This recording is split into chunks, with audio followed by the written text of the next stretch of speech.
It is time now for another edition of the Wright Response, where our General Manager Mike Wright addresses your comments and concerns.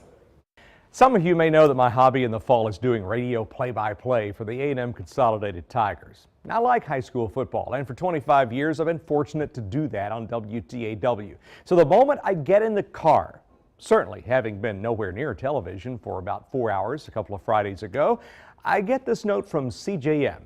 Is there any way you could hire someone who can actually report the news and not fumble with the words on the teleprompter? So I ask, who was anchoring? Wondering if maybe we had some sort of technical issues or something like that, which can happen on teleprompters. Simple question, it's trying to help, right? The response, really, Mike? Do you not watch your own newscasts?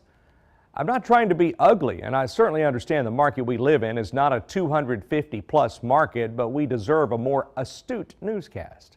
I'm fully supportive of hiring new, younger persons to report the news, but your affiliate really should look at doing some training before they go on the air. Confused if they were even talking about us at all. First, yes, not all newscasts, but either I watch live, like in the mornings, or all newscasts are recorded, and from time to time, I do review them. As for being in market 250 plus, we aren't. This is part of market 86 or so, and fortunately for most, this is not their first job, nor are most of them just starting.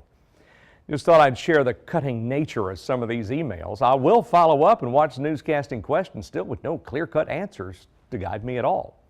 The coverage of Dr. Tommy Wallace's sudden departure from the Bryan ISD remains somewhat of a mystery. JB sent along this note. Mr. Wright, I wanted to send along a note of thanks for your recent comments in your latest Wright response. I myself disagreed with the decision to go to the house of Dr. Wallace, but it makes complete sense to hold the school district and Dr. Wallace accountable to any decisions they have made in or outside of the public scrutiny as he departed the school district. I also understand why you should stand behind a strong newsroom. Keep up the good work. And don't let the detractors hold sway in searching for the truth of the matter and the truth alone. Thanks, JB, for that nice note. And finally, something nice for this week. This from SR, who writes, Mike just finished listening to Whitney Miller tell about some video gaming event and decided to do something I've thought about for weeks. Mentioned to you that she has a very pleasant speaking voice. One of the most pleasant of some of the younger, newer young ladies at KBTX. Certainly wish we could hear her more often.